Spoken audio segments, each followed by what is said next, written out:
Hello students, मैं doctor Surendra Singh and welcome to chem Guru.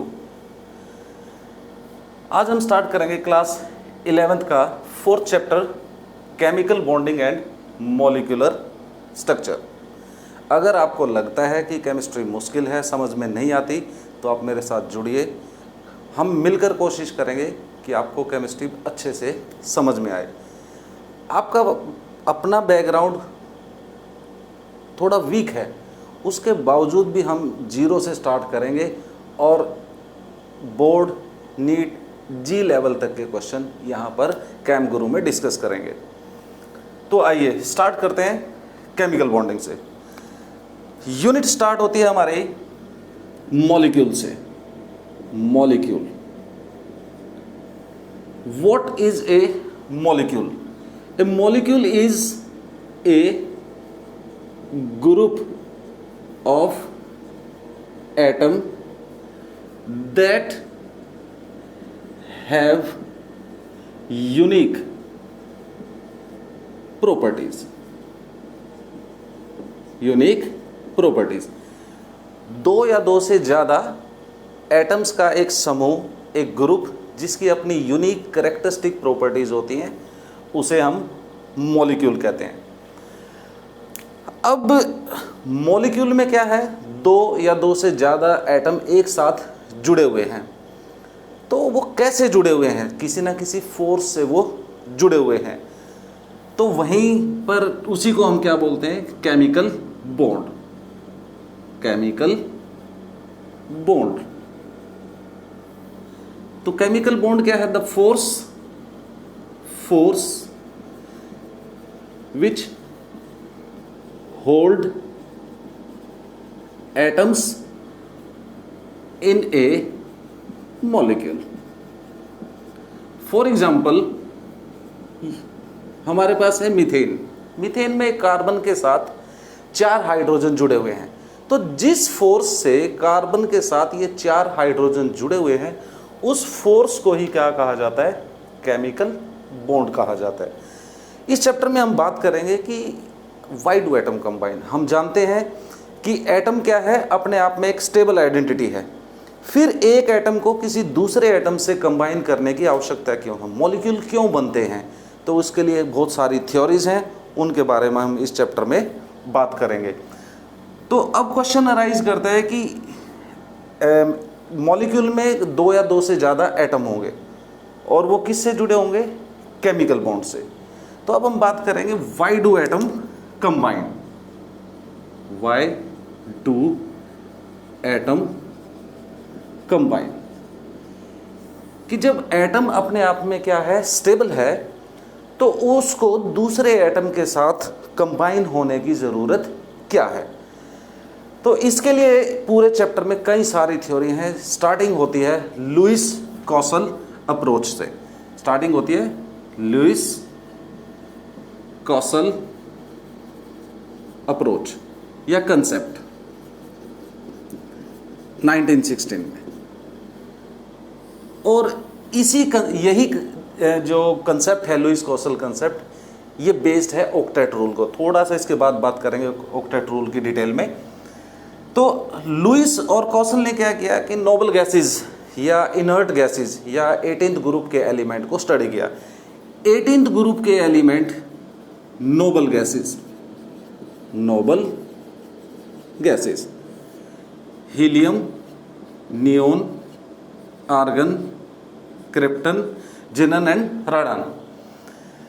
They studied, उन्होंने देखा कि नोबल गैसेस जो है वो दूसरे एटम के साथ कंबाइन नहीं करती। तो अगर हम इनकी इलेक्ट्रॉनिक कॉन्फ़िगरेशन की बात करें तो NS2 वैलेंस सेल की, NS2 NP6, NS2 NP6, मतलब हीलियम के वैलेंस सेल में 2 इलेक्ट्रॉन हैं, बाकी सभी नोबल गैसेस के वैलेंस सेल में 8 इलेक्ट्रॉन हैं। तो लुईस और कॉसल ने आर्ग्यू किया, उन्होंने तर्क दिया कि नोबल गैसेस के वैलेंस सेल की इलेक्ट्रॉनिक कॉन्फ़िगरेशन स्टेबल होती है और उनके वैलेंस सेल में स्टेबल ऑक्टेट होता है, एक्सेप्ट हीलियम, जहां पर डबलेट, डबलेट मतलब 2 इलेक्ट्रॉन, डबलेट, और बाकी सभी में क्या है, ऑक्टेट। तो नोबल गैसेज इसलिए दूसरे एटम्स के साथ कंबाइन नहीं करती क्योंकि उनके वैलेंस शेल की इलेक्ट्रॉनिक कॉन्फ़िगरेशन स्टेबल है, they have a stable doublet और ऑक्टेट। दूसरे एटम जो है वो इसलिए कंबाइन करते हैं, इसलिए बॉन्डिंग में भाग लेते हैं क्योंकि उनके वैलेंस शेल की इलेक्ट्रॉनिक कॉन्फ़िगरेशन स्टेबल नहीं होती या उनके वैलेंस शेल में ऑक्टेट कंप्लीट नहीं होता। या सिंपल वर्ड्स में हम कह सकते हैं कि एटम क्यों कंबाइन करते हैं, to attain a stable octet in their valence shell. तो ये तो था व्हाई डू एटम कंबाइन या कौशल, लुईस कौशल कंसेप्ट। अब जो है हम इसी के ऊपर जो बेस्ड है वो है ऑक्टेट रूल। आप बुक में पढ़ेंगे तो ऑक्टेट रूल आपको 2-3 पार्ट्स में मिलेगा, उसको हम यहीं पर एक साथ डिस्कस करेंगे। Octet rule, octet rule is what, the ability of atoms to attain 8 electrons in their valence shell। अपने वैलेंस शेल में, सबसे बाहर वाले शेल में 8 इलेक्ट्रॉन करना, इकट्ठे करना ही ऑक्टेट रूल है। तो कुछ एग्जांपल्स हम लेते हैं, जैसे फॉर एग्जाम्पल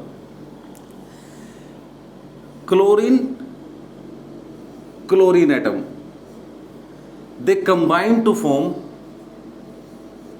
Cl2।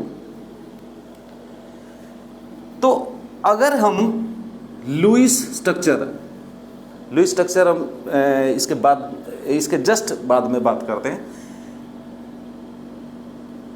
क्लोरीन के वैलेंस शेल में 7 इलेक्ट्रॉन हैं,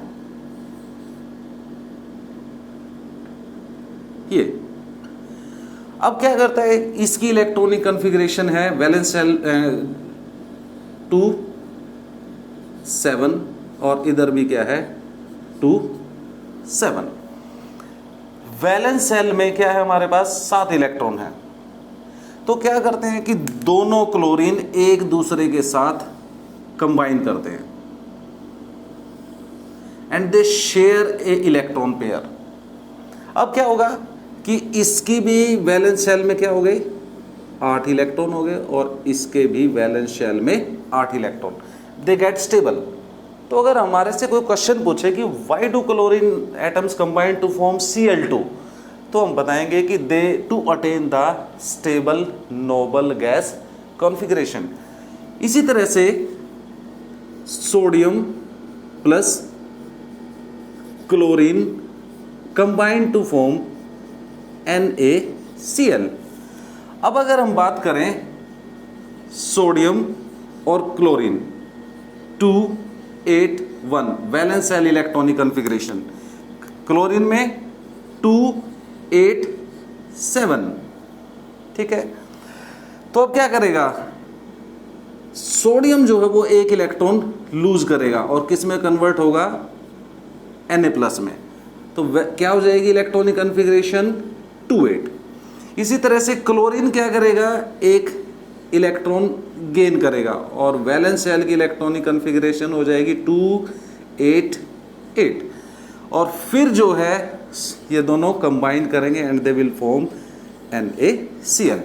इस तरह से सोडियम और क्लोरीन कंबाइन करके सोडियम क्लोराइड बनाएंगे, क्योंकि ऐसा करने से सोडियम का भी ऑक्टेट पूरा हो जाएगा और क्लोरीन का भी ऑक्टेट पूरा हो जाएगा। तो ऐसे आप कुछ और एग्जाम्पल लिखकर देख सकते हैं। तो ये तो था हमारे पास ऑक्टेट रूल और उसके एग्जाम्पल।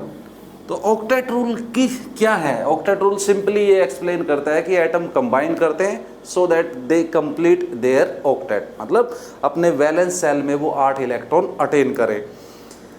अब लिमिटेशन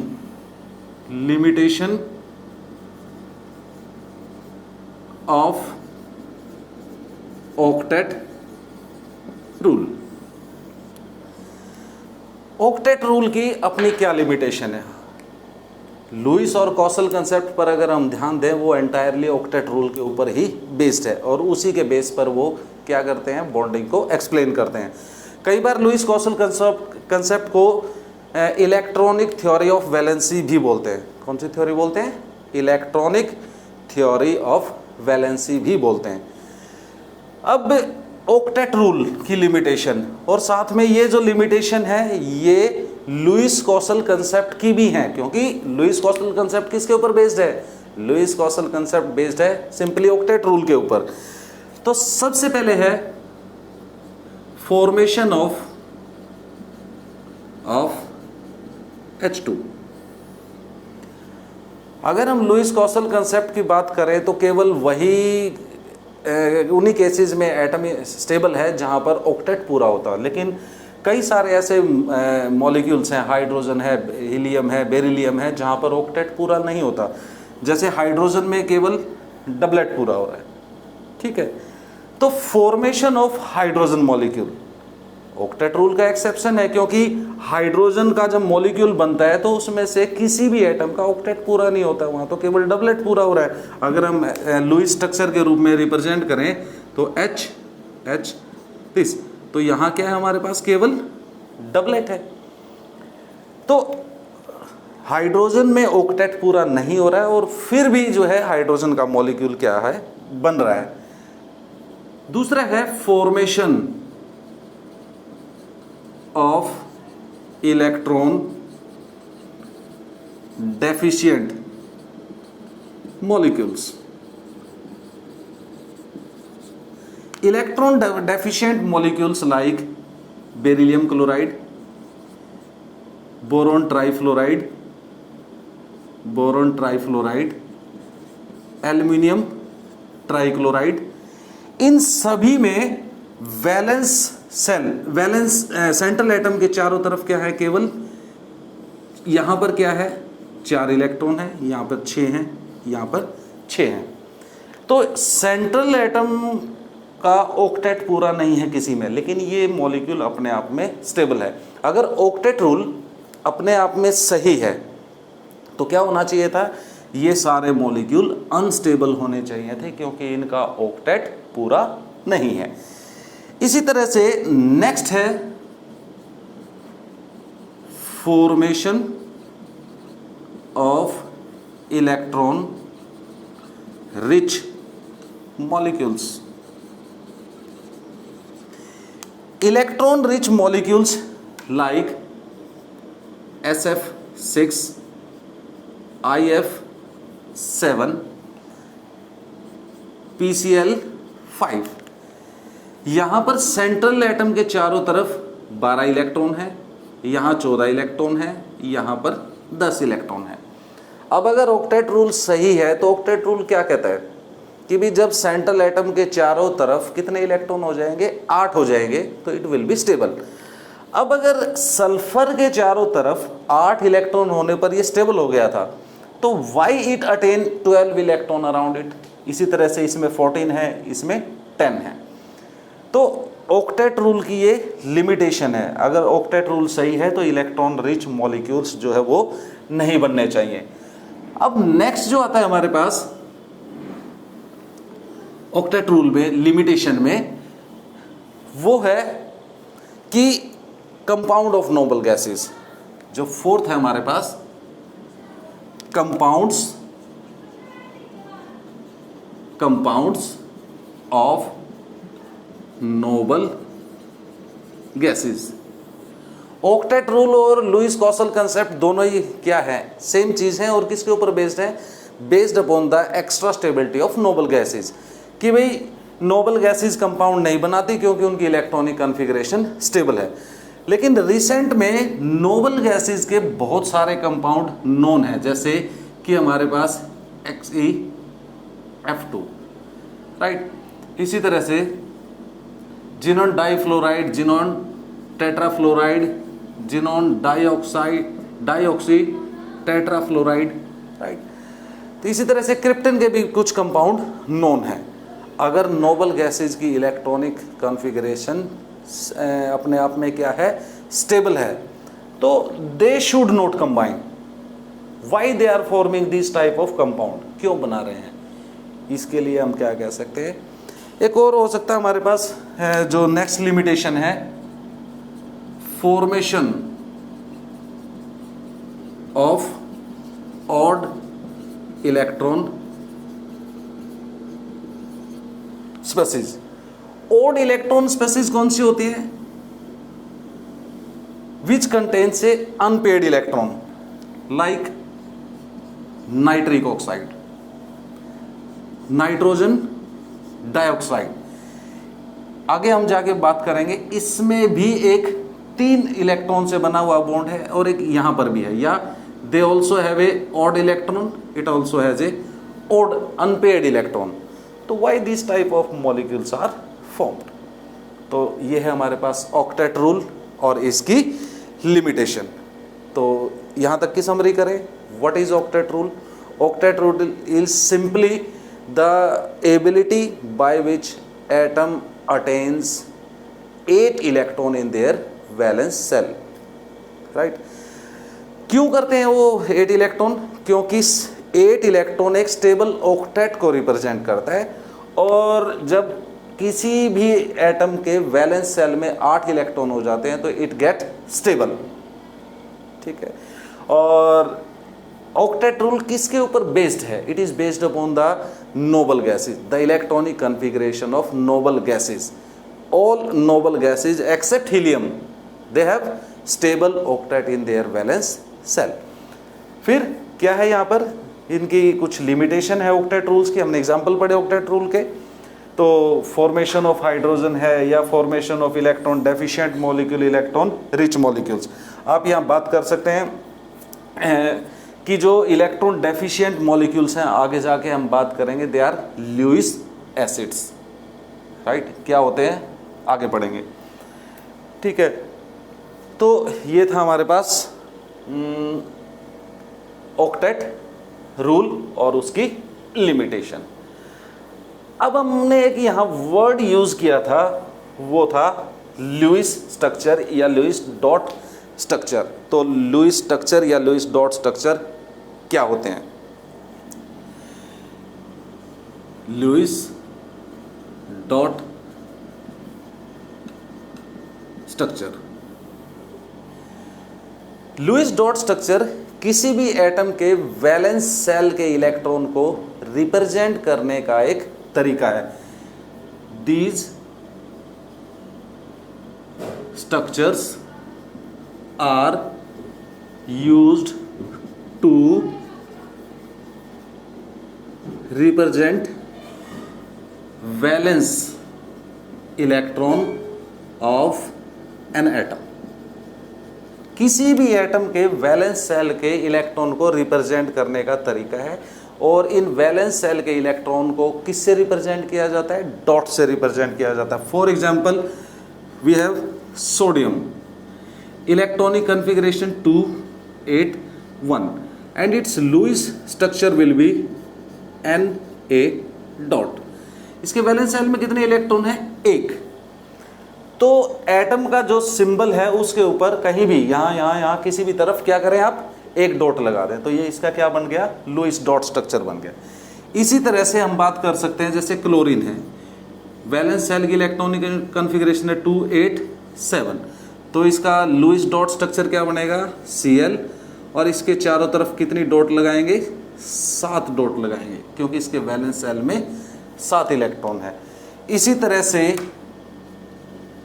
मैग्नीशियम 282, तो इसका लुईस डॉट स्ट्रक्चर क्या बनेगा, मैग्नीशियम, और कितने डॉट लगाएंगे, 2।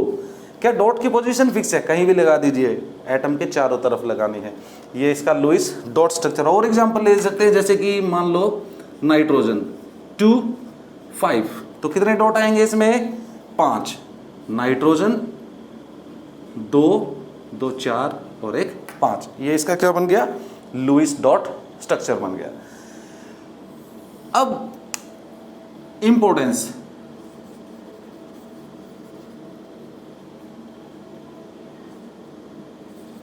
इंपॉर्टेंस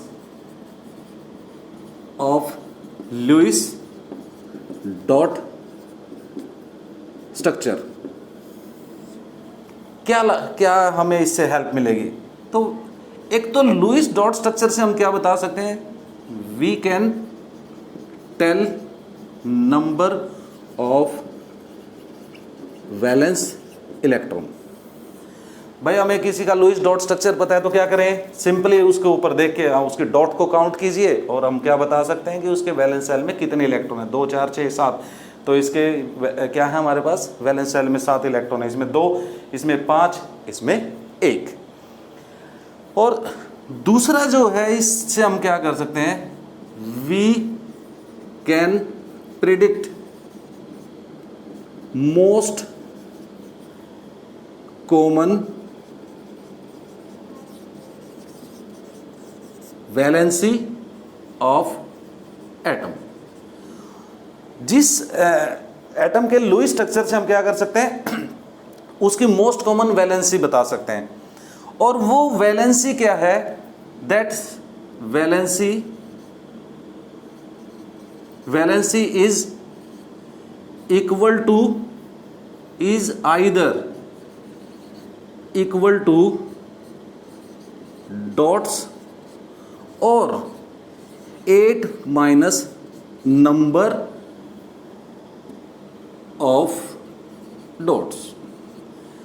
लुईस स्ट्रक्चर से हम क्या कर सकते हैं, उस एटम की मोस्ट कॉमन वैलेंसी बता सकते हैं। कैसे बताएंगे, उसके लिए बड़ा आसान सा तरीका है कि वैलेंसी किसके बराबर है, या तो डॉट के बराबर है या 8 में से नंबर ऑफ डॉट्स को क्या कर दीजिए, सबट्रैक्ट कर दीजिए। लेकिन कहां पर डॉट्स के बराबर होगी, इफ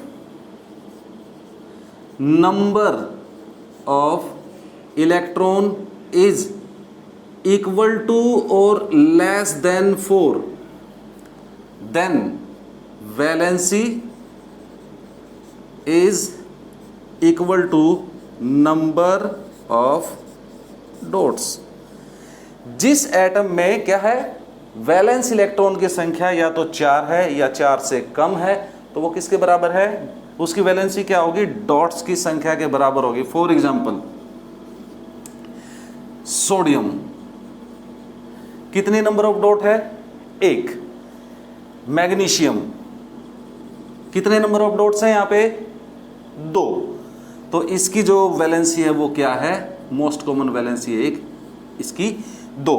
इसी तरह से हमारे पास कार्बन में कितने डॉट्स आएंगे, अगर आप लुईस स्ट्रक्चर पढ़ेंगे कार्बन का, सिंपली ये लुईस डॉट स्ट्रक्चर है, तो इसकी वैलेंसी क्या होगी, 4।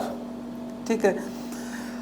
अब यदि 4 से ज्यादा इलेक्ट्रॉन है, जैसे नाइट्रोजन में, नाइट्रोजन, ऑक्सीजन, फ्लोरीन, नियोन, इन केसेस में वैलेंस सेल में 4 से ज्यादा इलेक्ट्रॉन, जैसे इसके वैलेंस सेल में कितने इलेक्ट्रॉन हैं, 5, इसके 6, इसमें 7, इसमें 8।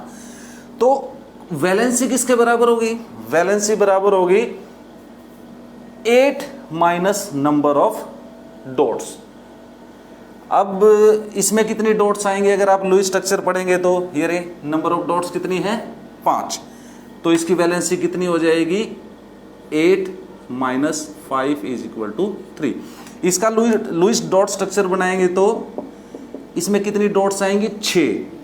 तो वैलेंसी किसके बराबर आ जाएगी, 8 माइनस कितना करेंगे, 6। तो मोस्ट कॉमन वैलेंसी इज 2। इसी तरह से फ्लोरीन में कितनी आएंगी, 2, 4, 6 और 7 डॉट्स आएंगी। तो इसकी वैलेंसी कितनी हो जाएगी, इसकी वैलेंसी हो जाएगी 8 minus 1 is equal to 8 minus 7 is equal to 1। और इस केस में क्या होगा, नंबर ऑफ डॉट्स इज 8। तो what is most common valency of the neon, that is 8 minus 8 is equal to 0। तो ये है इंपॉर्टेंस। क्या की पॉइंट है आपके लिए, की पॉइंट ये है कि लुईस डॉट स्ट्रक्चर कैसे लिखना है, इलेक्ट्रॉनिक कॉन्फ़िगरेशन लिखिए, वैलेंस सेल में जितने इलेक्ट्रॉन हैं एटम के सिंबल के चारों तरफ क्या करें, उतनी ही डॉट लगा दीजिए। जैसे क्लोरीन के वैलेंस शेल में 7 इलेक्ट्रॉन है, तो क्लोरीन का सिंबल Cl लिखिए, उसके चारों तरफ 7 डॉट लगा दीजिए, राइट। क्या डॉट्स की पोजीशन फिक्स है? ऐसा कुछ नहीं है, आपके इसके चारों तरफ कहीं भी डॉट लगा दीजिए, बस डॉट की संख्या कितनी रखनी है? 7 रखनी है आपको। अब इंपॉर्टेंस क्या है? अगर हमें लुईस स्ट्रक्चर पता है तो बिना इलेक्ट्रॉन की कॉन्फ़िगरेशन लिखे हम क्या बता सकते हैं? हम बता सकते हैं वैलेंस शेल में कितने इलेक्ट्रॉन हैं। यहाँ 7 हैं, 2 हैं, 1 है, यहाँ पर 5 हैं, 4 हैं, इसी तरह से यहाँ पे 6, 7 और 8 हैं। और दूसरा जो सबसे इम्पोर्टेंस, जो हम इम्पोर्टेंस कह सकते हैं इसका, वो क्या है, बेनिफिट क्या है? हम मोस्ट कॉमन वैलेंसी बता सकते हैं एटम की। और वो कैसे बताएंगे? बड़ा सिंपल सा तरीका है। क्या करें? वैलेंसी या तो नंबर ऑफ डॉट्स के बराबर है। कब है डॉट्स के बराबर? जब वैलेंस शेल में इलेक्ट्रॉन की संख्या 1, 2, 3 और 4 है, तब वैलेंसी किसके बराबर होगी? नंबर ऑफ डॉट्स के बराबर होगी। और यदि नंबर ऑफ डॉट्स मतलब वैलेंस शेल में इलेक्ट्रॉन 4 से ज़्यादा हैं, तो तब किसके बराबर होगी? 8 माइनस नंबर ऑफ डॉट्स। तो इसका एक और कंक्लूजन निकाल सकते हैं कि जब हम वैलेंसी की बात करते हैं तो valency increase from 1, 2, 3, 4 to then decrease 3, 2, 1, 0। This is 1, 2, यहाँ बीच में 3, 4, फिर क्या हो जाएगा हमारे पास? 3, 2, ये वैलेंसी हमने निकाले, 3, 2, 1 एंड 0। तो ये तो क्या था हमारे पास? लुईस डॉट स्ट्रक्चर और उसका इंपॉर्टेंस। अब हम बात करते हैं लुईस कॉसल कंसेप्ट में। हमने बात की कि एटम जो है वो कंबाइन करते हैं ताकि वो अपना ऑक्टेट पूरा कर पाए। तो ऑक्टेट जरूर पूरा करेंगे वो कंबाइन करने के लिए, लेकिन वो ऑक्टेट पूरा कैसे करेंगे? तो हमारे पास छोटा सा टॉपिक है, mode of combination of atoms. Atoms के कंबाइन करने के तरीके। भाई हमने क्या पढ़ा अभी हमने लुईस कॉसल कंसेप्ट में पढ़ा कि भाई एटम इसलिए कंबाइन करते हैं कि क्या हो, वो अपना ऑक्टेट पूरा कर पाए। तो मोड ऑफ कॉम्बिनेशन का मतलब भी यही है कि एटम किस प्रकार कंबाइन करेंगे ताकि उनका क्या हो जाए, ऑक्टेट पूरा हो जाए। तो मोड ऑफ कॉम्बिनेशन, एटम के कंबाइन करने के 2 तरीके हैं। सबसे पहला है by transfer of electron, by transfer of electron. और दूसरा जो तरीका है by sharing of electron. Transfer of electron में तो क्या होगा कि 2 एटम आपस में कंबाइन कर रहे हैं, एक के पास एक्सेस इलेक्ट्रॉन होंगे तो वो इलेक्ट्रॉन लूज करके अपना ऑक्टेट पूरा करेगा, दूसरे के पास ऑक्टेट पूरा करने के लिए 1 या 2 इलेक्ट्रॉन की कमी होगी तो वो क्या करेगा, इलेक्ट्रॉन को गेन करेगा। मतलब ट्रांसफर में क्या होगा, एक एटम इलेक्ट्रॉन लूज करेगा और दूसरा एटम क्या करेगा, इलेक्ट्रॉन गेन करेगा। और इस तरह से जो बॉन्ड बनेगा वो बनेगा आयनिक बॉन्ड। जस्ट इस सेक्शन में, इससे आगे हम बात करेंगे। और कई बार क्या होता है कि एटम इस सिचुएशन में नहीं होता है कि वो इलेक्ट्रॉन लूज या गेन कर पाए, तो वहां पर क्या होगा, वो म्यूचुअल शेयरिंग करेंगे, आपसी साझेदारी करेंगे और अपने आपसी साझेदारी से दोनों अपना ऑक्टेट पूरा करेंगे। और इस प्रकार जो बॉन्ड बनेगा या इस तरह से जो बॉन्ड बनेगा वो बनेगा कोवलेंट बॉन्ड। तो मोड ऑफ कॉम्बिनेशन क्या है, 2, कौन कौन से, by transfer of electron, by sharing of electron. Transfer से कौन सा बॉन्ड बनता है, आयनिक बॉन्ड, और शेयरिंग से कौन सा बनता है, कोवलेंट बॉन्ड बनता है। एक और शेयरिंग का तरीका है कोऑर्डिनेट बॉन्ड में, हम इसी चैप्टर में थोड़ा सा आगे जा करके पढ़ेंगे। तो यहाँ तक जो है, अच्छा एक चीज़ आप याद रखें, जब आप पढ़ते हैं तो सबसे पहले आप बात करें बोर्ड बेस्ड, बोर्ड में जो क्वेश्चन होते हैं वो डिस्क्रिप्टिव क्वेश्चन होते हैं, और डिस्क्रिप्टिव क्वेश्चन में आपको लिमिटेड वर्ड में अपनी बात को बोलना होता है, जबकि कॉम्पिटिटिव एग्जाम में ऑब्जेक्टिव टाइप क्वेश्चन होते हैं जहां पर आपको करेक्ट आंसर प्रेडिक्ट करना होता है, तरीका कोई भी हो आपका। तो क्या इनकी अलग अलग तैयारी की जाती है? ऐसा नहीं है बच्चे, तैयारी अलग से नहीं होती, तैयारी इनकी साथ में ही होती है। लेकिन मैंने ये देखा है कि सब जो है पीछे लगे हुए हैं, नीट जी इनकी तैयारी कर रहे हैं, ये शॉर्टकट पढ़ रहे हैं, वो shortcut. There is no shortcut to the success. जब तक आप कंसेप्ट को अच्छे से पढ़ेंगे नहीं, उसको याद नहीं करेंगे, उसको अप्लाई करना नहीं सीखेंगे, तब तक जो है आप सक्सेस नहीं हो सकते। शुरू में ही क्या करते हैं, कुछ सारे इंस्टीट्यूट में बच्चे जाते हैं, उनको छोटे छोटे ट्रिक्स शॉर्टकट के नाम पे फार्मूले बता देते हैं, बच्चे उसको रटना शुरू कर देते हैं। इवन उनको ये भी नहीं पता होता कि अंडरलाइन कंसेप्ट है कहाँ, वो शॉर्टकट आया कहाँ से। शॉर्टकट कहीं से नहीं आते, वो हम क्या करते हैं कि अपनी इंटेलेक्चुअल एबिलिटी से हम क्या करते हैं, उनको एक तरह से एक शॉर्ट फॉर्म बना लेते हैं। लेकिन हमें पता तो होना चाहिए वो आई कहाँ से, कैसे आई। तो पढ़ते वक्त ध्यान रखें कि सबसे पहले है आपका डिस्क्रिप्टिव टाइप, मतलब आपकी बोर्ड प्रिपरेशन पहले होगी, और सेकंड पॉइंट पर कौन सी होगी? सेकंड पॉइंट पर आपकी नीट और जी की तैयारी होगी। लेकिन फ़र्क क्या है? फ़र्क कुछ नहीं है, साथ साथ ही सब कुछ जाएगा। जो कंसेप्ट सीख रहे हैं वो बोर्ड का है, उस कंसेप्ट को अप्लाई करना सीख रहे हैं वो नीट IIT जी के लिए है। तो साथ साथ हम जब हम पढ़ेंगे, तो अभी तो ऐसे कोई विशेष कंसेप्ट इसमें अभी तक नहीं आया है जो अप्लाई करें हम, तो वो हम साथ साथ प्रिडिक्ट करेंगे। आप उनको ध्यान से देखें, नोट करें, ठीक है। तो ये हमारे पास क्या हुआ, मोड ऑफ कॉम्बिनेशन। कि मोड ऑफ कॉम्बिनेशन क्या है? दो तरीके हैं भाई एटम्स के कंबाइन करने के, और वो क्या है कि ट्रांसफ़र कर सकते हैं और शेयरिंग कर सकते हैं। और दोनों ही क्यों कर रहे हैं ये काम? ताकि ऑक्टेट जो है वो क्या हो जाए, पूरा हो जाए। ये है हमारे पास मोड ऑफ कॉम्बिनेशन। तो जो इस चैप्टर का फर्स्ट सेक्शन है वो है इसी के ऊपर बेस्ड। तो अब हम बात करेंगे कि आयनिक बॉन्ड, आयनिक बॉन्ड, इसका दूसरा नाम इलेक्ट्रोवैलेंट बॉन्ड है। आयनिक बॉन्ड क्या है, क्या पढ़ने वाले हैं इसमें हम? आयनिक बॉन्ड क्या होता है, कैसे बनता है, कौन से फैक्टर इसको इफेक्ट करते हैं, ये सारा सब कुछ हम एग्जाम्पल्स के साथ इसमें पढ़ेंगे। तो सबसे पहले what is ionic bond? The bond formed by transfer of electron।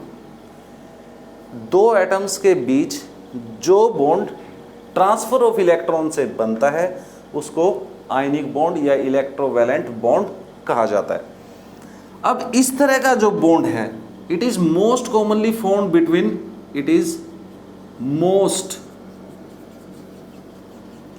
commonly formed between metals and non metals।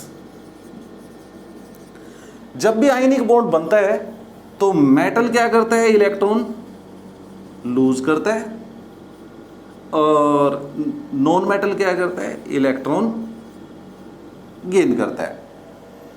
Example just अभी बात करते हैं। अब जो आयनिक बॉन्ड है वो मेटल्स और नॉन मेटल्स के बीच में बनता है। इसका एक कैरेक्टर है directional character, it is non directional, sorry, it is a non directional bond. और फोर्सेस की अगर हम नेचर करें कि जो मेटल और नॉन मेटल के बीच में जो फोर्सेस हैं आयनिक बॉन्ड में, उनकी नेचर क्या है? दे आर इलेक्ट्रोस्टैटिक,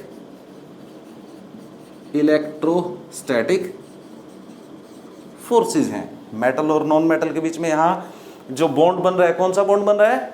आयनिक। और उन फोर्सेस की नेचर कैसी है? Electrostatic force. और अब क्या होगा, एक टर्म है इलेक्ट्रोवैलेंसी, इलेक्ट्रोवैलेंसी।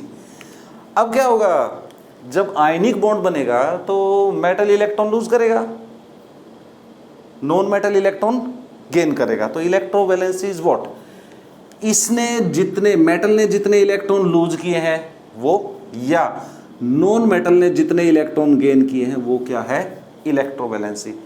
आयनिक बॉन्ड की फॉर्मेशन में जितने इलेक्ट्रॉन ट्रांसफर हुए हैं, ट्रांसफर कह सकते हैं, या मोर एक्यूरेट क्या है कि मेटालिक एलिमेंट ने जितने लूज किए हैं या नॉन मेटालिक ने जितने गेन किए हैं, वो उसकी क्या है, इलेक्ट्रोवैलेंसी। तो what is electrovalency, number of electron lost और gain in the formation of ionic bond. Ionic bond की फॉर्मेशन में जितने इलेक्ट्रॉन क्या हुए हैं, लॉस या गेन हुए हैं, वो इलेक्ट्रोवैलेंसी है। आपको क्या याद रखना चाहिए, it is non directional. Meaning क्या है अभी जस्ट बात करेंगे, इलेक्ट्रोस्टैटिक फोर्सेज है नेचर की और इलेक्ट्रोवैलेंसी। अभी हम कुछ एग्जांपल्स की बात करेंगे। तो कौन कौन से यहाँ पर हमारे पास एग्जांपल्स हैं। सबसे सिंपल और आसान एग्जांपल है the formation of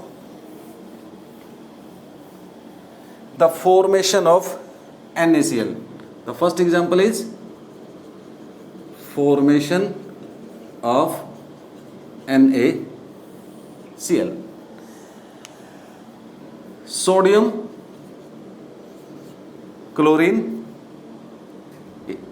electronic configuration 281, valence है, टोटल इलेक्ट्रॉनिक कॉन्फ़िगरेशन यहां पर क्या है 287।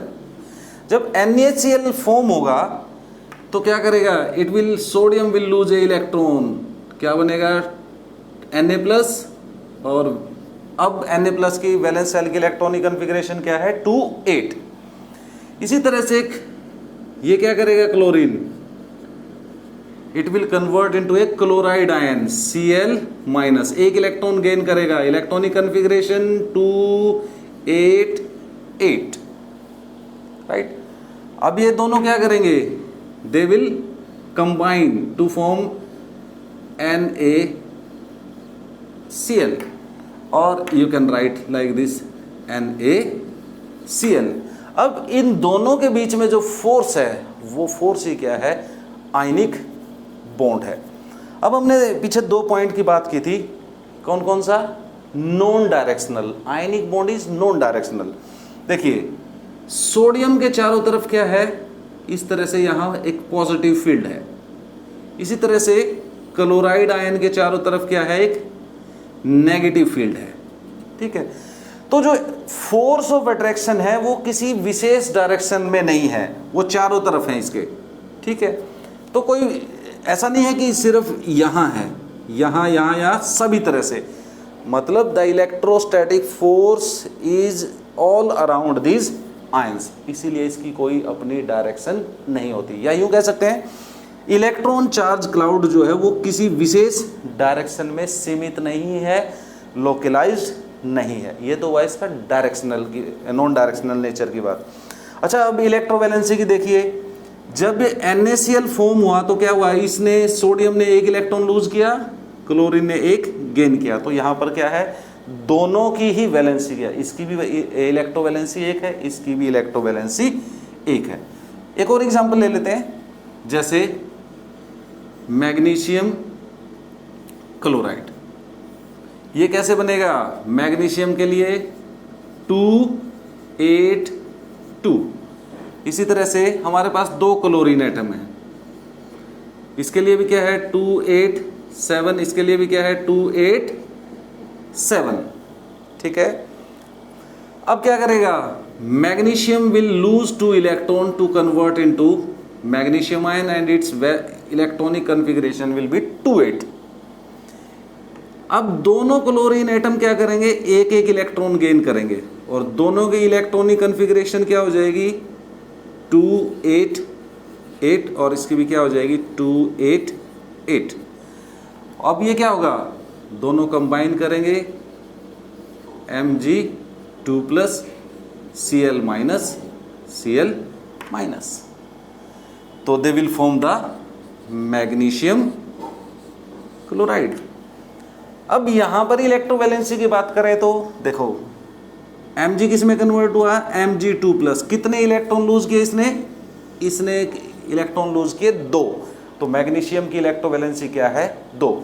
यहां देखिए क्लोरीन ने कितने किए, 1 इलेक्ट्रॉन गेन किया, तो इसकी इलेक्ट्रोवैलेंसी क्या है 1। भाई ऐसा नहीं है कि जितने लॉस और गेन हुए, लॉस और गेन तो 2 ही हुए हैं, लेकिन ये ध्यान रखिए कि इसने 1 गेन किया है, इसने 1 गेन किया है, ठीक है, तो इसकी वैलेंसी इलेक्ट्रोवैलेंसी 1 है और इसकी इलेक्ट्रोवैलेंसी क्या है 2 है। तो इसी तरह से आप बहुत सारे और एग्जाम्पल ले सकते हैं, जैसे एक और एग्जाम्पल ले सकते हैं हमसे, that is the formation of magnesium oxide.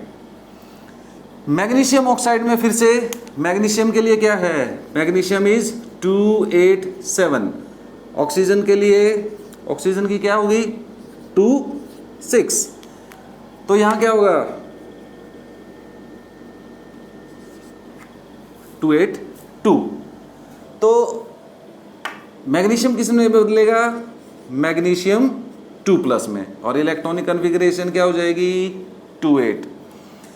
Oxygen किस में बदलेगा, ऑक्साइड आयन में O2 माइनस, इलेक्ट्रॉनिक कॉन्फ़िगरेशन क्या हो जाएगी 28। इसने 2 लूज किए, इसने 2 लूज किए, इसने 2 गेन किए, और ये दोनों क्या करेंगे कंबाइन करके और क्या बनाएंगे मैग्नीशियम ऑक्साइड।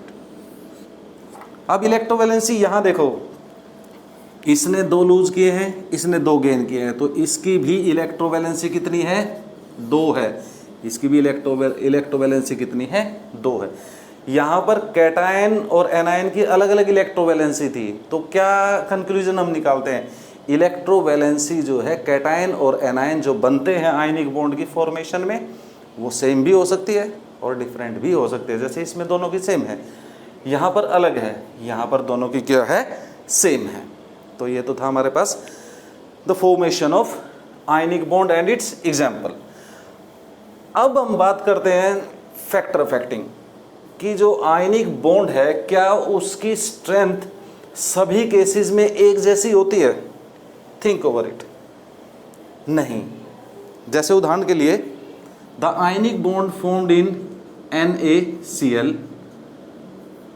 MgCl2, MgO, इन तीनों में ही आयनिक बॉन्ड है, क्या आयनिक बॉन्ड की स्ट्रेंथ इनमें सब में एक जैसी है, नहीं, सबसे स्ट्रॉन्गर इसमें है, उससे वीकर, उससे वीकर। अपने को कैसे पता चलेगा, देखो बॉन्डिंग कितनी स्ट्रॉन्ग है उसका अंदाज़ा हम एक सब्सटेंसेस के मेल्टिंग पॉइंट से भी लगा सकते हैं, ठीक है। तो अगर आप go to the periodic table और go to the standard table to find out their melting points, you will find the melting point of magnesium oxide is highest and that of sodium chloride is lowest among these three।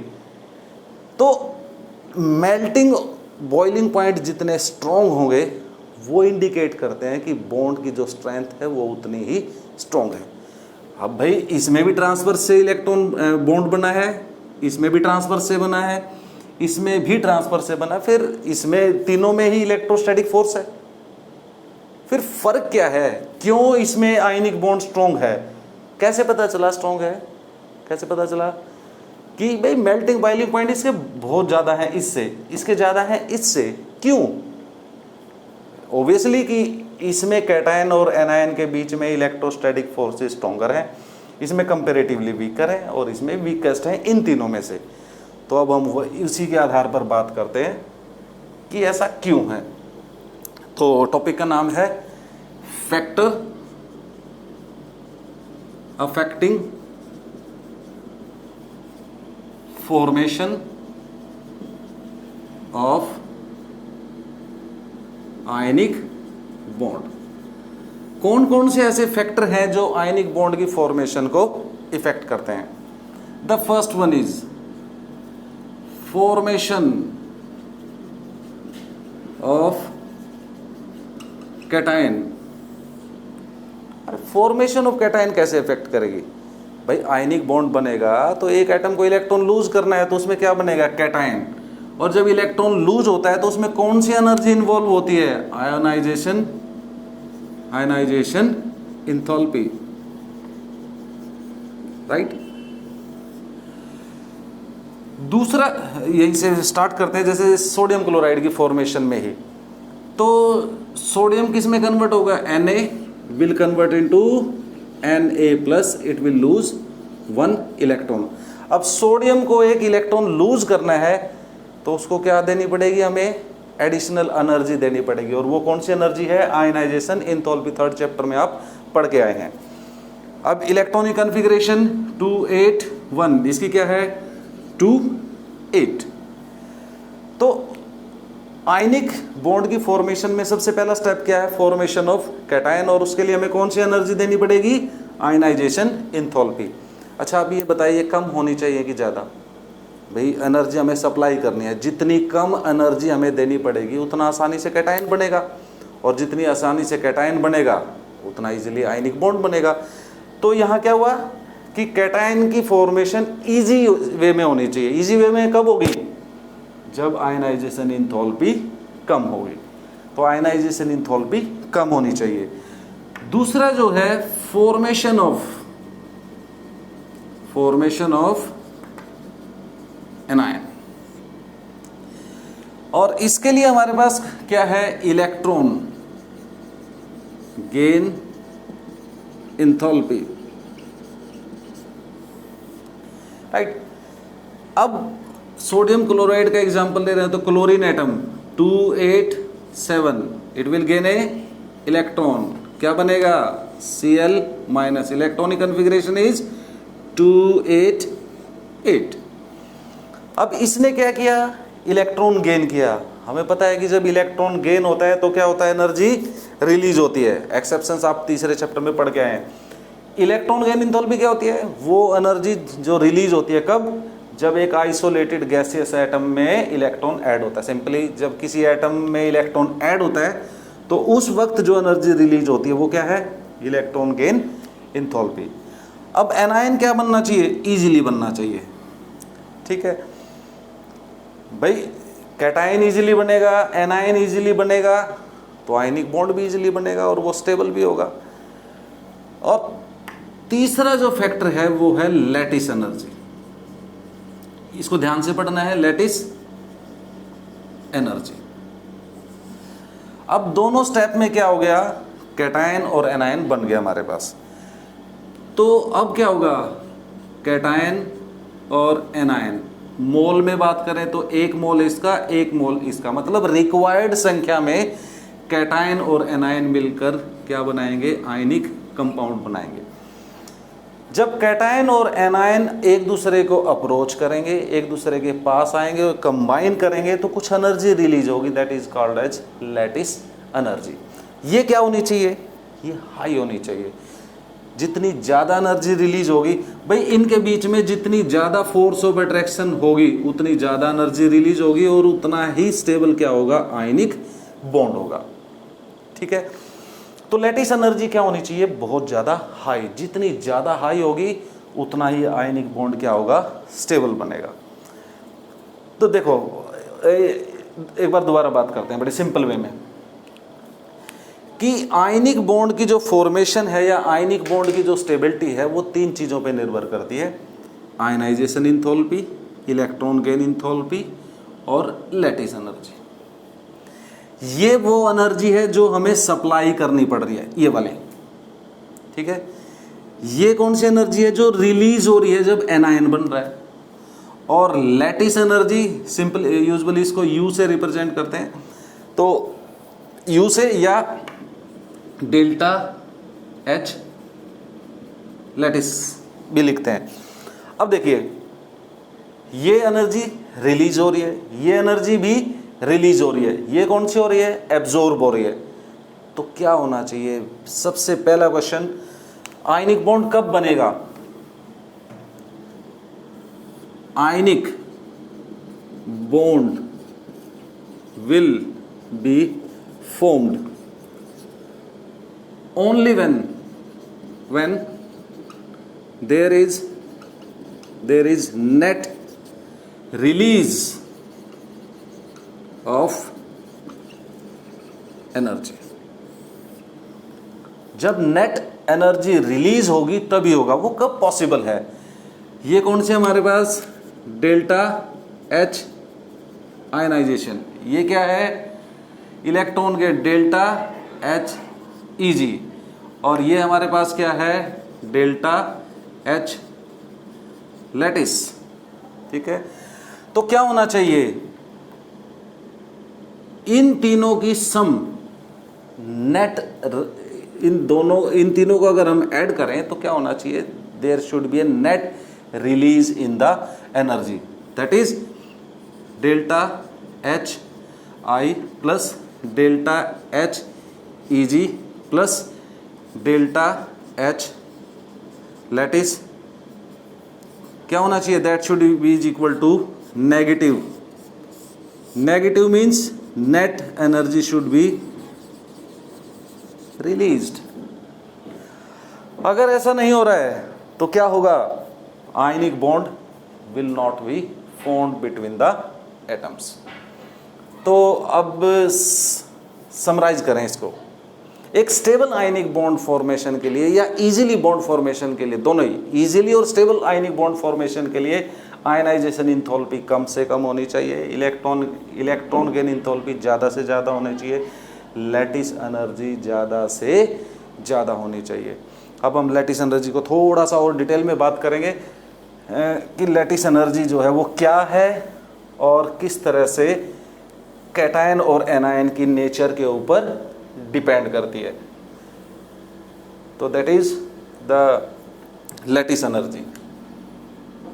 Lattice energy,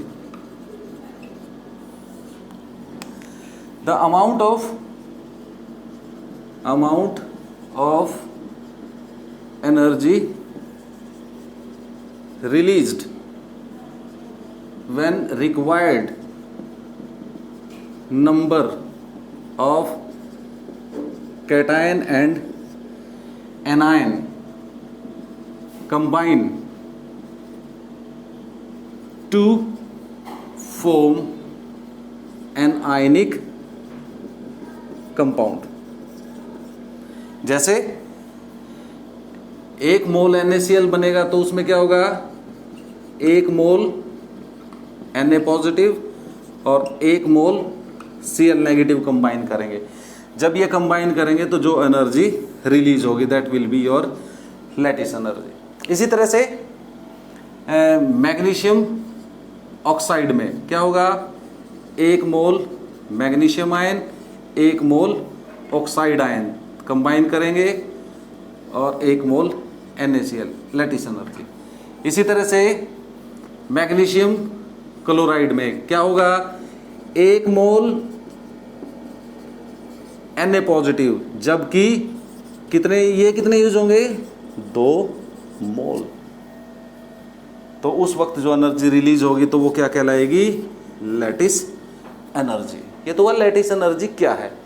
एक stable ionic bond के लिए lattice energy ज़्यादा से ज़्यादा होनी चाहिए। मतलब जितनी ज़्यादा एनर्जी रिलीज होगी उतना ही स्टेबल आयनिक बॉन्ड होगा। अब अगर हम बात करें कि ये लैटिस एनर्जी कौन कौन से फैक्टर के ऊपर डिपेंड करती है, कौन कौन से फैक्टर इसको इफेक्ट करते हैं, तो लैटिस एनर्जी जो है वो 2 इंपॉर्टेंट फैक्टर्स के ऊपर डिपेंड करती है। Lattice energy depends on the first factor is it depends upon the charge on ion, और दूसरा फैक्टर है depends upon the size of ion. Charge पे कैसे डिपेंड करेगी? की कंसेप्ट क्या है? larger the charge on ion, more will be the lattice energy। इसके लिए हम एग्जांपल क्या ले सकते हैं, जैसे थोड़ी देर पहले हमने बात की थी NaCl में, NaCl मैग्नीशियम क्लोराइड और magnesium oxide. Look at this. अब इन तीनों में हमारे पास इसमें क्या है, सोडियम और chloride ion, magnesium chloride ion, magnesium और ऑक्साइड आयन। अब जो लैटिस एनर्जी है वो सबसे ज्यादा इसकी है, मैग्नीशियम ऑक्साइड की, उससे कम इन तीनों में सबसे कम। ऐसा क्यों? क्योंकि कंसेप्ट क्या है कि larger the charge on ions, यहां पर टोटल अगर हम चार्ज काउंट करें तो कितना है, 2 यूनिट, फॉरगेट पॉजिटिव नेगेटिव। यहां टोटल चार्ज कितना है, 3 यूनिट, यहां कितना है टोटल 4 यूनिट। ठीक है, तो चार्ज ज्यादा होगा तो क्या होगा, आयंस के बीच में इलेक्ट्रोस्टैटिक जो फोर्स ऑफ अट्रैक्शन है वो क्या होगी, स्ट्रॉन्ग होगी। तो सबसे strong electrostatic force of attraction यहां है मैग्नीशियम ऑक्साइड में। यहां चार्ज इससे थोड़ा कम है, यहां और भी कम है, तो इसीलिए सोडियम क्लोराइड में इलेक्ट्रोस्टैटिक फोर्स ऑफ अट्रैक्शन उससे कम है। देखो ये ध्यान रखें। अब अगर हमें प्रिडिक्ट करना हो कि इन तीनों में से किसका मेल्टिंग बॉइलिंग पॉइंट स्ट्रॉन्गर होगा, ऑब्वियसली इसका मेल्टिंग बॉइलिंग पॉइंट स्ट्रॉन्गर होंगे, क्योंकि यहां पर stronger electrostatic force of exist करती हैं due to greater charge between the cation and anion. अगर हम इनकी लैटिस एनर्जी की बात भी करें तो लैटिस एनर्जी जो है इसकी है हमारे पास 3932 किलो जूल पर मोल, और इसकी है 2254, और इधर है 758 kilo. Negative sign represent energy release हो रही है। तो इतना फर्क क्यों है, वो फर्क है due to the difference in the charge. तो पहला पॉइंट क्या हुआ कि जितनी ज़्यादा आयंस के ऊपर चार्ज होगा इलेक्ट्रोस्टैटिक फोर्स ऑफ अट्रैक्शन उतनी ही ज़्यादा होगी, और लैटिस एनर्जी भी उतनी ही ज़्यादा होगी। जितना स्ट्रांगली आयन एक दूसरे की तरफ अट्रैक्ट होंगे उतनी ही ज़्यादा एनर्जी रिलीज होगी। तो ये तो था हमारे पास first factor, charge on the ions. ठीक है, अब जो है दूसरा हमारे पास पॉइंट क्या है, size of ion. Smaller the size of ion more will be the lattice energy, उतनी ज़्यादा होगी। लुक एट दिस एग्जाम्पल में हम जैसे लेते हैं NaCl, NaBr। सोडियम आयन तो सेम है दोनों में, लेकिन क्लोरीन के कंपैरिजन में ब्रोमीन का साइज लार्जर है। तो यहाँ पर क्या है, साइज बड़ा होने के कारण सोडियम आयन और ब्रोमाइड आयन में इलेक्ट्रोस्टैटिक फोर्सेस क्या है, कंपैरेटिवली वीकर हैं, इसीलिए यहाँ लैटिस एनर्जी ज़्यादा होगी, यहाँ लैटिस एनर्जी कम होगी। और अगर हम NaF में बात करें तो उसमें लैटिस एनर्जी इससे भी ज़्यादा होगी। कहने का मतलब कि कैटायन और एनायन जितने ज़्यादा स्मॉलर होंगे, उनके ऊपर जितना ज़्यादा चार्ज होगा उतना ही क्या होगा, इलेक्ट्रोस्टैटिक फोर्स ऑफ अट्रैक्शन उनके बीच में क्या होगी, ज़्यादा होगी। और जितनी इलेक्ट्रोस्टैटिक फोर्स ऑफ अट्रैक्शन ज़्यादा होगी उतना ही ज़्यादा एनर्जी क्या होगी, रिलीज होगी। तो ये था।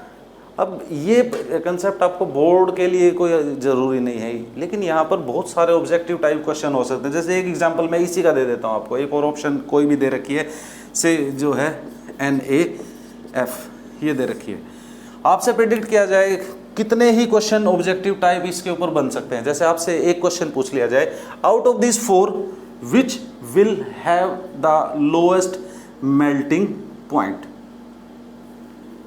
ये है ऑप्शन, राइट। इसमें और इसमें से ये आपको ओबियसली पता है क्यों।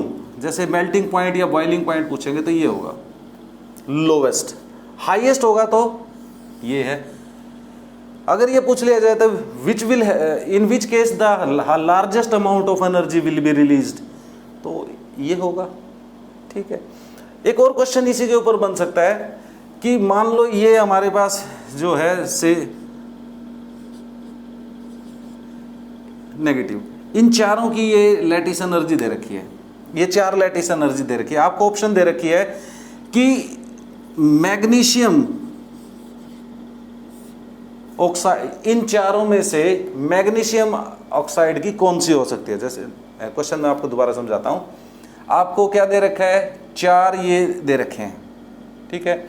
आपको क्या दे रखा है, 4 ये वैल्यू दे रखी है, और आपसे ये कहा जाए कि कौन सी वैल्यू मैग्नीशियम ऑक्साइड से बिलोंग करती है, तो आप कैसे जाएंगे। आपको सबसे पहले सोचना पड़ेगा चार्ज ऑन आयन, उसके बाद आपको सोचना पड़ेगा साइज ऑफ द आयन, और फिर जो है आपको कहीं ना कहीं आप इस कंक्लूजन पे जाएंगे कि हाईएस्ट वैल्यू इससे बिलोंग करेगी, ठीक है।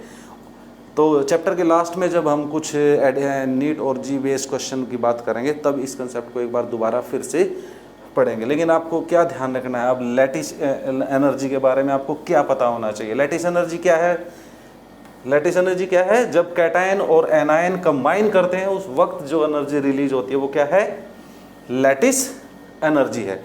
और लैटिस एनर्जी किस पे डिपेंड करती है, कैटायन और एनायन के साइज पे और साथ पे उनके ऊपर जो चार्ज है उसके ऊपर वो डिपेंड करती है। तो आज अभी तक हमने यहाँ बात की है किसकी, आयनिक बॉन्ड की। लास्ट सेक्शन में जो बात की है, तो क्या होता है आयनिक बॉन्ड। आयनिक बॉन्ड क्या होता है, एक ऐसा बॉन्ड जो ट्रांसफर ऑफ इलेक्ट्रॉन से बनता है, उसको क्या हम क्या बोलते हैं, आयनिक बॉन्ड बोलते हैं। मोस्ट प्रिफरेबली किसके बीच में बनता है, आयनिक बॉन्ड बनता है मेटल्स और नॉन मेटल, क्योंकि इसमें ट्रांसफर होना है, तो मेटल इजीली लूज करेगा, नॉन मेटल इजीली गेन करेगा, इसलिए मोस्ट जो प्रोबेबल कंडीशन है वो किसकी है, मेटल और नॉन मेटल की है, ठीक है। उसके बाद जो आता है इलेक्ट्रोवैलेंसी और नॉन डायरेक्शनल करैक्टर हमने पढ़ा, जितने इलेक्ट्रॉन लॉस या गेन हुए हैं वो इलेक्ट्रोवैलेंसी को रिप्रेजेंट करता है। मतलब किसी कैटायन बनते वक्त जितने इलेक्ट्रॉन लूज हुए, मतलब मेटल ने जितने इलेक्ट्रॉन लूज किए वो उसकी इलेक्ट्रोवैलेंसी है, नॉन मेटल के एटम ने जितने इलेक्ट्रॉन गेन किए वो उसकी इलेक्ट्रोवैलेंसी है। और नॉन डायरेक्शनल का मतलब कि जो इलेक्ट्रॉन चार्ज क्लाउड है वो 2 आयंस के बीच में सीमित नहीं है, it is spread all around the ions, इसीलिए जो आयनिक बॉन्ड होता है वो नॉन डायरेक्शनल होता है। और आयनिक बॉन्ड की जो स्टेबिलिटी है वो कितने समरी करें तो किस किस पे डिपेंड करती है, आयनाइजेशन इंथैल्पी, और दूसरा किस पे डिपेंड करती है, इलेक्ट्रॉन गेन इंथैल्पी, तीसरा किस पे डिपेंड करती है, लैटिस एनर्जी। तो क्या होना चाहिए, आयनाइजेशन इंथैल्पी क्या होनी चाहिए, इट शुड बी लो, ये क्या होनी चाहिए, हाई, और ये क्या होनी चाहिए, हाई। आयनिक बॉन्ड कब बनेगा, when there is a net release and energy. अच्छा, अब चैप्टर की लेक्चर को यहीं पे ख़त्म करते हैं। यहाँ तक हमने जितना भी पढ़ा उसके कुछ की पॉइंट काउंट कराने की कोशिश करें मेरे साथ। सबसे पहले हमने क्या पढ़ा, याद करके बताएं। सबसे पहले हमने क्या पढ़ा, सबसे पहले हमने पढ़ा कि बॉन्ड क्या होता है। बॉन्ड क्या होता है, the force which hold atom in A molecule. Atom क्यों बॉन्ड बनाते हैं, जब एटम अपने आप में स्टेबल है तो मिलके मॉलिक्यूल क्यों बनाते हैं, तो इसके लिए लुईस कॉसल कंसेप्ट क्यों, किसके ऊपर बेस्ड है, वो नोबल गैसेस की इलेक्ट्रॉनिक कॉन्फ़िगरेशन के ऊपर बेस्ड है। या आप यूँ कह सकते हैं कि एटम इसलिए कंबाइन करते हैं क्योंकि उनके वैलेंस सेल में ऑक्टेट नहीं है, वो अपना ऑक्टेट पूरा करने के लिए एक दूसरे के साथ कंबाइन करते हैं। ऑक्टेट रूल पढ़ा है आपने, उसकी लिमिटेशन पढ़ी, ठीक है।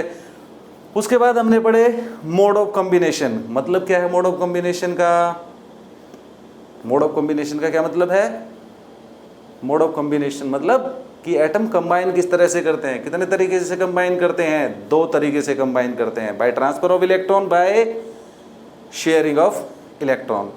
ट्रांसफर ऑफ इलेक्ट्रॉन से जो बॉन्ड बनता है वो कौन सा होता है, वो होता है आयनिक बॉन्ड, और जो शेयरिंग से कोवलेंट बॉन्ड। फिर हमने क्या पढ़ा, हमने पढ़ा कि आयनिक bond ionic bond transfer of electron से बनता है। कैसा होता है? नॉन डायरेक्शनल होता है। इलेक्ट्रोवैलेंसी क्या होती है? Electron, number of electron transferred के बराबर होती है। ठीक है, उसके बाद हमने क्या पढ़ा? आयनिक बॉन्ड को कौन कौन से फैक्टर इफेक्ट करते हैं, ये जस्ट हमने अभी पढ़ा है। ये कम होना चाहिए, ये भी, ये हाई होनी चाहिए, ये हाई होनी चाहिए। आयनिक बॉन्ड कब बनेगा? जब net there is a release of energy. Lattice energy क्या होती है? जब कैटायन और एनायन कंबाइन करके क्या बनाते हैं? आयनिक बॉन्ड बनाते हैं, तो उस वक्त जो एनर्जी रिलीज होती है लैटिस एनर्जी। और ये किस पे डिपेंड करती है? अभी हमने पढ़ा साइज ऑफ आयन और चार्ज ऑन द आयंस। ठीक है, तो ये सारे हमने फैक्टर इसमें पढ़े हैं। तो नेक्स्ट लेक्चर में हम बात करेंगे कि जो आयनिक कंपाउंड्स क्या होते हैं, उनकी कैरेक्टरिस्टिक क्या है, और उसके सब्सिक्वेंट टॉपिक्स की बात करेंगे। अब इस पूरे लेक्चर को जब आप देखेंगे, सुनेंगे, तो आप इसको कैसे यूज़ करें, how to get maximum benefit from this video. एक तो आप कॉपी पेन लें और जो की कंसेप्ट की हमने बात की है उनको नोट करें। आप हमेशा याद रखें, अगर कम्पिटिटिव एग्ज़ाम की तैयारी कर रहे हैं तो पहले आपकी बोर्ड की तैयारी पहले आएगी, कम्पिटिटिव उससे उसको फॉलो करेगा हमेशा। कभी भी आप शॉर्टकट और छोटे छोटे फार्मूले सीख करके आगे नहीं बढ़ सकते। आप डिटेल में पढ़िए, there is no shortcut to the success. अब इसके लिए जो है आप कॉपी पेन लेकर बैठे, उनको नोट करें। और कैम गुरु में हम कोशिश भी करेंगे कि आपको जो है ना प्रिंटेड या हैंड रिटन नोट्स जो है वो किसी न किसी माध्यम से उपलब्ध कराए जाएँ। तो आगे आपको बता दिया जाएगा कि वो नोट्स आपको कैसे उपलब्ध होंगे। कोशिश की जाएगी, अभी मैं उसका प्रॉमिस नहीं करता हूँ।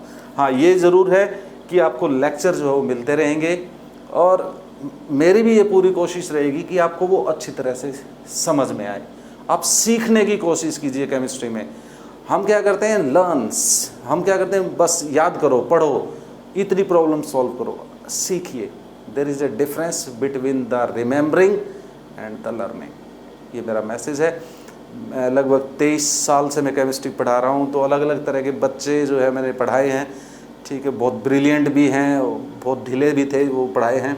सबकी अपनी अपनी समस्याएं होती हैं। सारे मेथड सभी बच्चों पे लागू नहीं होते, लेकिन फिर भी कोशिश कीजिए, try to connect with the topic. एक स्टाइल में आप बात कीजिए, सोचिए, तब जाके आप बात करेंगे। केमिस्ट्री बहुत आसान सब्जेक्ट है और किसी भी कम्पिटिटिव एग्जाम में एक अच्छे स्कोर का बेस बन सकता है। तो that's all for today. Thank you.